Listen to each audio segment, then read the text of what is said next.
derecho penal y este proceso penal particularmente ecuatoriano son varias cosas que tal vez de pronto no les vayan a gustar y para algunas de ellas tal vez no exista solución.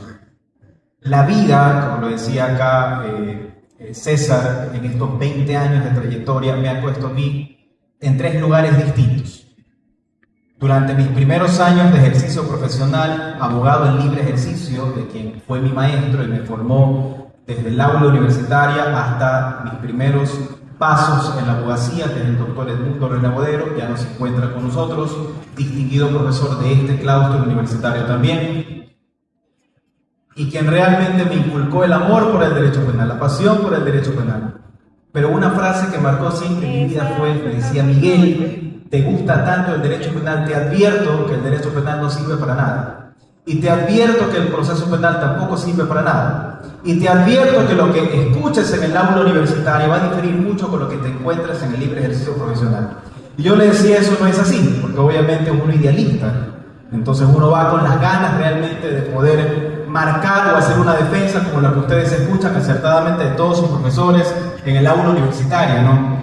Viendo la pasión que existe sobre la dogmática penal y cómo plantear realmente la idea de una defensa científica y muchas veces no comprendida tal vez en una audiencia. La vida también me ha puesto del otro lado, a defender al propio Estado en diferentes instituciones del Estado. Formé parte en algún momento también de la Corte Constitucional y luego hice una carrera muy amplia en la Contraloría General del Estado, defendiendo precisamente la institución en todos los procesos penales que se entablaban y en algunas garantías jurisdiccionales también. Y posteriormente cerca de 11 años administrando justicia en la función judicial, en otra cara y otra faceta de la moneda. Hoy por hoy, de vuelta a los inicios, en el libre ejercicio profesional, para generar un contraste y un balance de todas esas facetas y esos momentos de la vida. Y la pregunta es, en estas facetas, ¿realmente el proceso penal ecuatoriano sirve o no sirve? ¿Es posible realmente hacer una defensa como ustedes realmente quisieran entablarla o realmente es algo que no existe? Y la respuesta es bastante compleja, pues lejos de acercar el derecho penal y acercar el derecho procesal penal a un ambiente científico y práctico para la sociedad, cada día nos encontramos más lejos de ello. El Ecuador es un país que a nivel procesal y a nivel dogmático penal está sumamente atrasado en todos los países de Latinoamérica y entonces tendríamos que empezar realmente a repensar y hablar en sí del colapso de este proceso penal, que insisto, por más que queramos estudiarlo y mejorarlo, ya no es posible arreglarlo. Hay que colapsarlo, tumbarlo totalmente y volverlo a diseñar desde los propios orígenes y desde sus propios inicios. Un proceso penal ecuatoriano que inicia con la denominada investigación previa, que no es parte de un proceso. Una investigación previa que acepta una denuncia que cualquier persona puede presentar y que no le brinda filtros a la fiscalía para decirle no se la voy a investigar. Una fiscalía que se encuentra llena de basura, llena de denuncias y que no tiene un filtro para decir lo que usted me está denunciando no lo voy a investigar. Que la única herramienta que tiene la fiscalía es algo que se llama el principio de oportunidad y que, dicho sea de paso, se encuentra revestido por parámetros importantes. Ciertos delitos únicamente que se podrían presentar y en delitos que no superen los 5 años de prisión. Pero en el resto de delitos, la Fiscalía tiene la obligación de investigar. Usted puede presentar la peor denuncia del mundo, una persona que no es un abogado, que no ha estudiado para ser un penalista y podría presentar una denuncia. Y la persona denunciada va a tener la mala fortuna y la mala suerte de recibir esa denuncia, obviamente reconocida, porque la Fiscalía no tiene la opción de decirle no se la voy a investigar. Tendría que abrirle, en todo caso, una investigación y dependiendo de lo que exista, tendría que pedir posteriormente el archivo. Y para pedir ese archivo, otro problema importante también, porque resulta que el Código Orgánico Integral Penal establece que la investigación previa puede estar abierta por cerca de 1 o 2 años. Y en el mundo del deber ser, después de 1 o 2 años, entonces, ¿qué resulta? Que el fiscal tiene que tomar una decisión y decirle, ¿saben qué? Voy a iniciar el proceso penal o no tengo elementos para iniciárselo. Yo voy a pedir el archivo de la investigación, pero es letra muerta. 1 o 2 años, que simplemente son plazos del recurso administrativo, porque no hay norma alguna que obligue en este caso a que la Fiscalía tome esa decisión. Y sí, en la práctica podemos tener procesos penales abiertos por 5 o 6 años, porque normalmente entonces dependemos de que opere la prescripción del ejercicio de la acción penal para poder tomar una decisión. Por ahí una sentencia de la Corte Constitucional trató un poco de amoldar esto, es decir, no puedes pasarte de 1 o 2 años para poder tomar una decisión. Ni hablar en los delitos contra la eficiente administración pública, concretamente 4 delitos: peculado, concusión, cohecho y enriquecimiento ilícito. Ni hablar en estos delitos. Vayan a buscar a la función judicial y vean cuántas investigaciones previas abiertas tienen más de 10, 15 años y que nunca se cierran, porque nadie las quiere cerrar. Y es más cómodo simplemente mantenerlas abiertas porque resulta que nadie quiere responsabilizarse después por ello. La finalidad entonces de una investigación previa que prácticamente se trastoca. Pero en el mejor escenario, al menos en el caso ecuatoriano, donde decida un fiscal iniciar el proceso, después de cerca de 4 o 5 años de pronto que deciden iniciar una audiencia de formulación de cargos, y después de que la investigación previa se ha practicado de todo, porque en la investigación previa pueden entender ustedes actividades genéricas, las más básicas, el hecho de poder tomar versiones, el hecho de poder hacer un reconocimiento del lugar, el hecho de poder hacer una reconstrucción de los hechos, las diferentes pericias de carácter balística y demás, y que resulta que se inicia el proceso. Y dependiendo del tipo de proceso, entonces vamos ahora a otra letanía que en el mundo del deber ser, según la ley, son 90 días en temas no flagrantes y que en la práctica son más de 90 días, donde se hace lo mismo que se hizo dentro de una investigación. Segundo gran problema de nuestro gran proceso penal, la duplicidad de las cosas. Porque la finalidad de la investigación previa es encontrar elementos de convicción o de cargo para poder iniciar un proceso penal. Pero una vez iniciado el proceso penal tenemos otro gran problema, que la finalidad de la instrucción es confirmar o desvirtuar esos primeros elementos. Entonces tenemos realmente un desgaste económico y emocional de una víctima, económico y emocional de una persona que se encuentra procesada, porque el costo por medio de un proceso penal en el mundo entero oscila realmente en un promedio de las personas que intervienen en ese proceso penal. Entonces, un proceso penal en el Ecuador cuesta más o menos al país cerca de $30.000 dependiendo del proceso. ¿Saben cuántos procesos existen en el Ecuador? Abiertos. Innumerables procesos. El costo entonces que tiene el sistema procesal penal ecuatoriano es sumamente alto. El déficit que existe es sumamente alto. Pero en el mejor de los escenarios, muy aparte de que se tenga que duplicar todo esto, que la Fiscalía esté llena de información que no pueda procesar y simplemente tenga que mantenerla ahí, o en el mejor de los casos investigarla, y se inicia el proceso penal a través de una audiencia de formulación de cargos, y tenemos en todo caso ya una instrucción donde se hace prácticamente lo mismo en diferentes etapas en general. Entonces vamos a llegar a la otra parte o la segunda etapa del proceso, que es la audiencia de evaluación o preparatoria de juicio, que quizás, creo yo, es la parte más rescatable del proceso. La parte más rescatable del proceso, porque es la primera que filtra las cosas, ¿no? Pero ahora tenemos el problema principal en la audiencia de evaluación o preparatoria de juicio, que no tenemos un enlace adecuado y no se comprende la importancia de la teoría del delito frente al proceso penal. Entonces aquí hay un divorcio enorme, porque básicamente los criterios de imputación objetiva que deberían servir para identificar la relevancia penal de la conducta no se lo estudia directamente en la formulación de cargos, y cuando se lo quiere alegar entonces en una audiencia de evaluación o preparatoria de juicio, que tendría que determinarse la relevancia de la conducta existente, así como la importancia de la educación perfecta de la tipicidad, tampoco se ve. Entonces uno se muere de pronto alegando tantas cosas bonitas que uno ve en todo caso acá en la doctrina. Acá está el doctor Percy García, que es materia, que es voz autorizada justamente en estos temas, y tal vez podrá conversar más con ustedes sobre esto. Pero son cosas que no se comprenden. Entonces la pregunta es, ¿realmente cómo poder mejorar este sistema y este diseño? Una audiencia de evaluación o preparatoria de juicio, que tal vez, insisto, lo bueno es filtrar correctamente el tema de la competencia, de una procedibilidad, de una validez procesal, de una prejudicialidad, y luego de eso ver un tema de fondo. Un tema de fondo donde recién en ese momento, cáiganse para atrás también, según la ley ecuatoriana, recién en ese preciso momento, la persona procesada va a saber exactamente entonces por qué motivo y en qué grado de participación finalmente es el que va a formalizarse su acusación. Porque en la audiencia de formulación de cargos, según lo que establece el artículo 595, únicamente se tiene que indicar si ha sido en todo caso partícipe de la infracción. Incongruencia con la prisión preventiva, que habló otra cosa, que para poder dictar una prisión preventiva a una persona, sí se tenga que establecer si es autor o cómplice de la infracción. Pero para iniciar el proceso no, simplemente un partícipe de la infracción. Cuando llegamos finalmente a la audiencia de evaluación o preparatoria de juicio, en ese momento sí, la persona se va a enterar si es autor o cómplice. Y uno puede decir, pero el autor y el cómplice es lo mismo, son dos cosas totalmente diferentes. Porque el ejercicio de defensa, la línea de defensa que se marca, es totalmente distinta. Y recién en ese momento la persona se entera. Si tiene la suerte de tener un auto de sobreseimiento, es buena hora. Pero lo más fácil siempre va a ser llamar a juicio, porque nadie quiere el problema, ¿verdad? Especialmente en una situación y una sociedad tan mediática como esta, como cuando simplemente los juicios paralelos están por encima de la realidad como tal. Entonces, hoy simplemente el hecho de que exista un Twitter, el hecho de que exista una publicación, ya genera realmente un impacto mayor en lo que pueda tener un juez.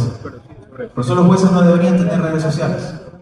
Deberían ser personas totalmente ajenas a lo que sucede, para evitar esta contaminación. Pero no pasa, y luchar contra ello es difícil, porque simplemente todos somos de carne y hueso y es un mundo real. En 11 años de trayectoria, mientras estaba en la función judicial, me resistí a nunca tener redes. Nunca las tuve. Ahora estoy fuera y obviamente las tengo y me muevo mucho obviamente en redes. Pero sin embargo, durante ese tiempo nunca las tuve. Si la persona pasa este filtro de la audiencia de evaluación o preparatoria de juicio y llega efectivamente al juicio, entonces en el juicio recién se sientan abogados. Porque en la audiencia de juicio es donde realmente se puede ahí sí palpar la verdadera esencia del proceso. Dependiendo si hay más de una reinstalación de audiencias o no, eso también es otro problema. La ley establece que solamente una audiencia de juicio puede reinstalarse una sola vez.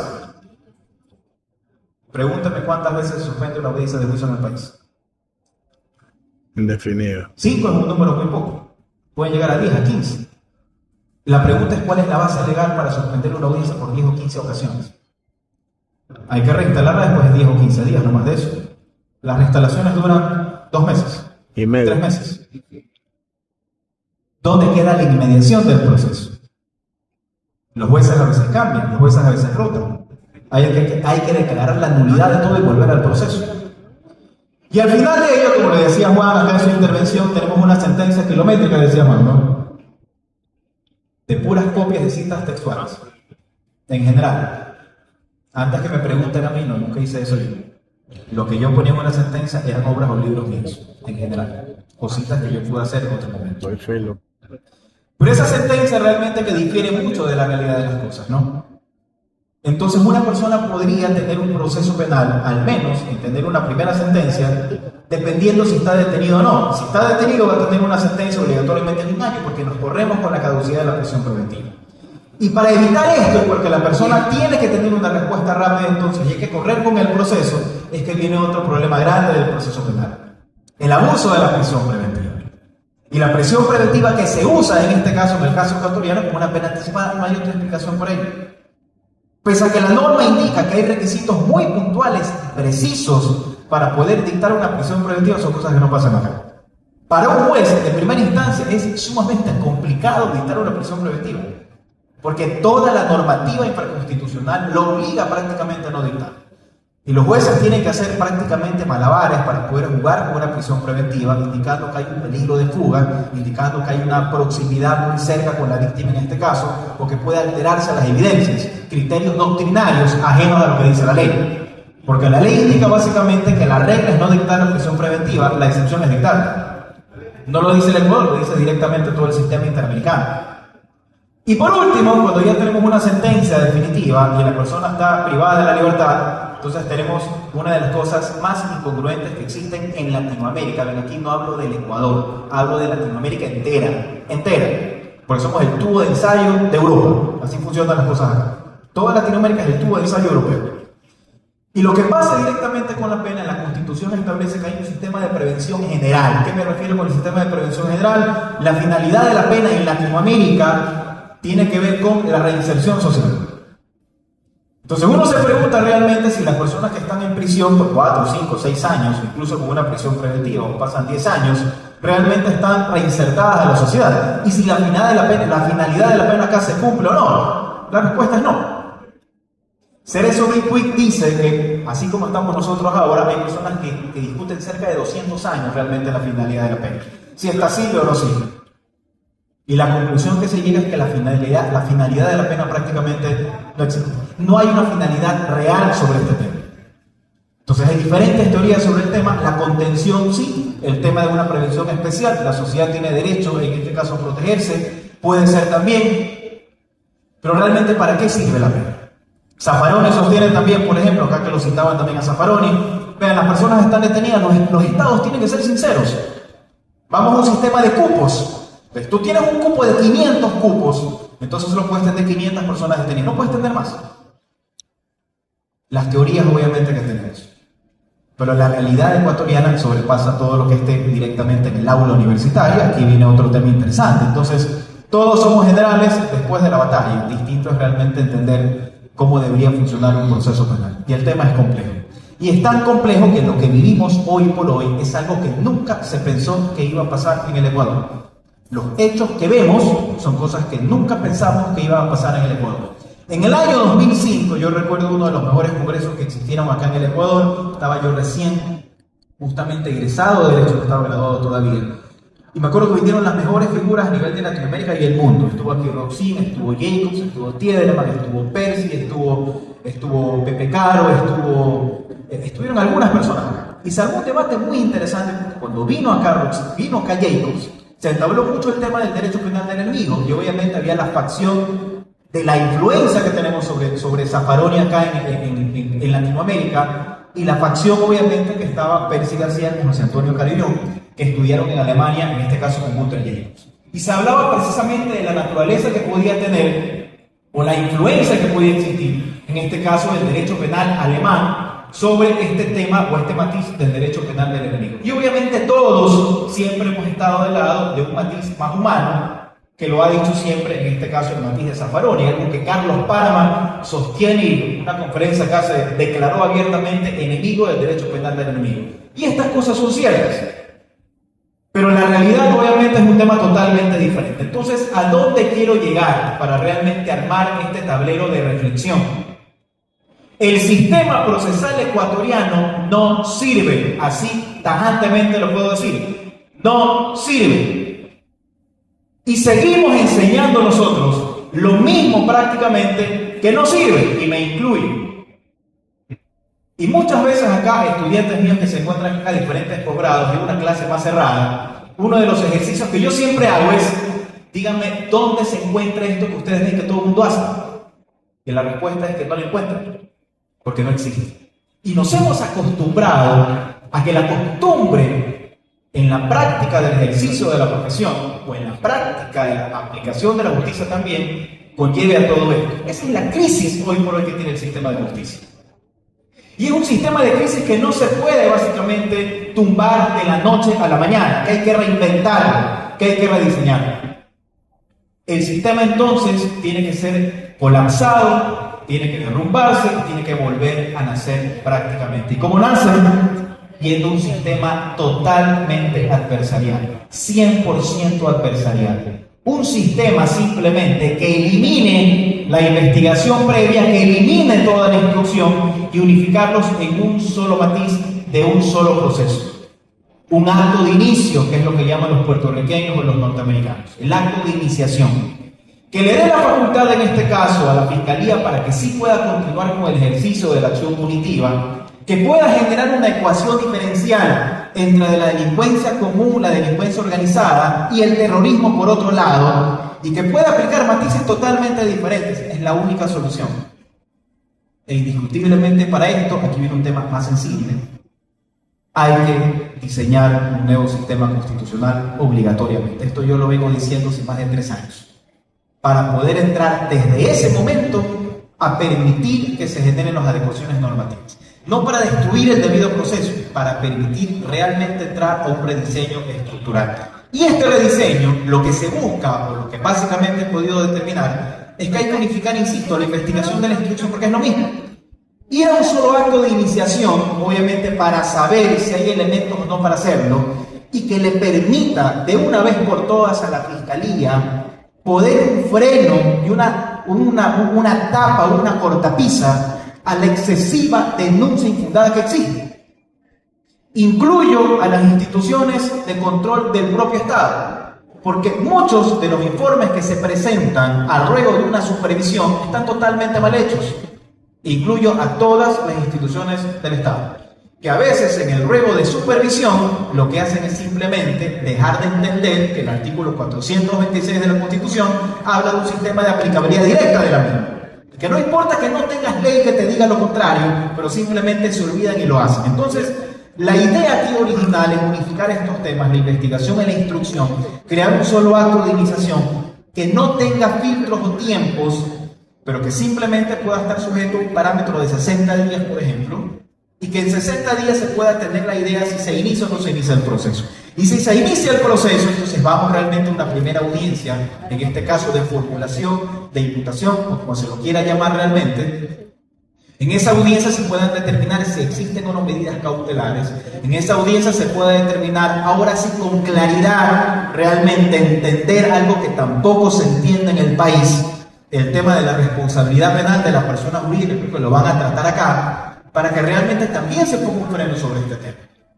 He visto los casos de procesamiento de empresas públicas a ruego de ser personas jurídicas. Los he visto.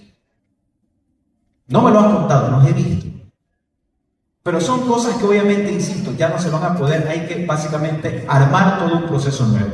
Luego de esta audiencia, en este caso de esta instrucción, por así decirlo, donde se hable directamente ya de un proceso nuevo, poder tener obviamente ya un matiz de tiempos. Ir directamente a una audiencia final, donde se practique toda la prueba en ese momento, el único momento en que se puede ejecutar. Y esa audiencia, que sea una audiencia de juicio con la nomenclatura que la tenemos correcta, porque la audiencia de juicio por sí sola no es mala. Como un freno o un límite para poder filtrar únicamente los procesos que tenemos que tener, no se necesitan más jueces, se necesitan menos jueces. Pero esos menos jueces van a poder tener mejor calidad en la preparación que van a poder tener, porque van a tener menos carga procesal. Y obviamente vamos a ir a un sistema 100% oral, donde vamos ahora sí realmente a poder desde el inicio, como funciona en Puerto Rico, como funciona en Chile, como funciona en los Estados Unidos, realmente entrar a un sistema de práctica de pruebas directo hacia una audiencia.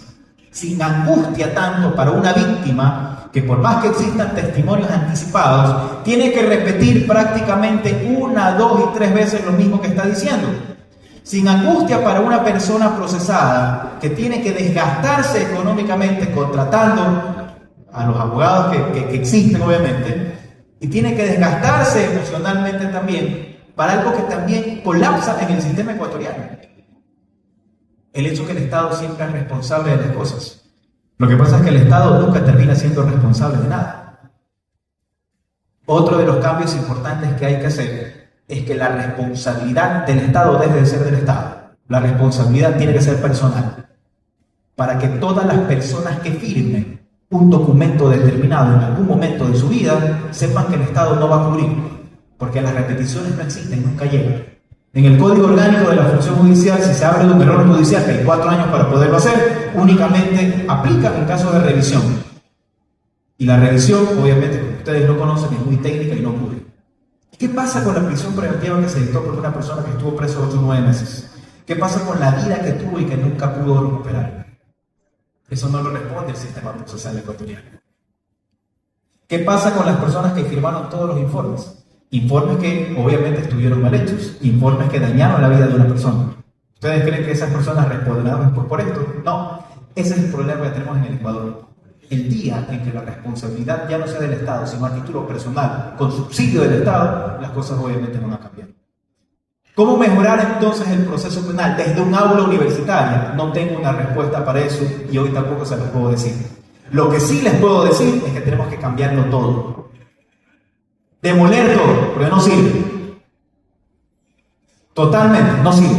Fortalecer los sistemas dogmáticos, sí, eso sí hay que fortalecer. Totalmente. Totalmente. Exigir, obviamente, que la Fiscalía, antes de iniciar un proceso, entienda lo que es un sistema de imputación objetiva.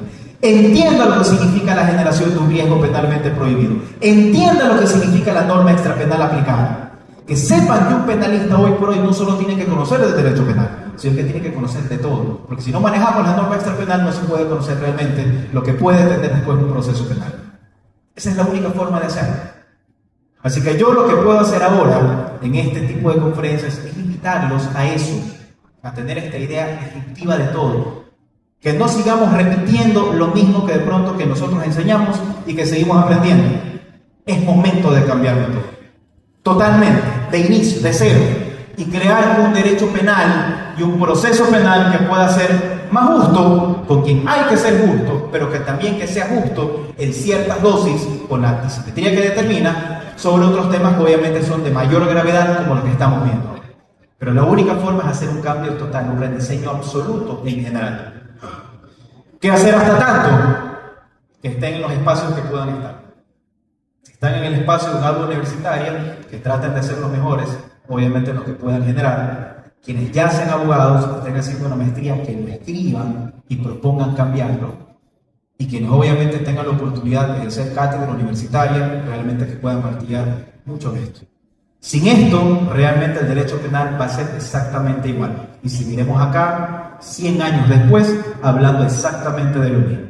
Lamento no tener hoy una respuesta o una solución para lo que existe, sino únicamente plantear una voz crítica a lo que existe al momento. Y obviamente entrar en un proceso integral de reforma que nos permita mejorar nuestro sistema procesal. Muchas gracias.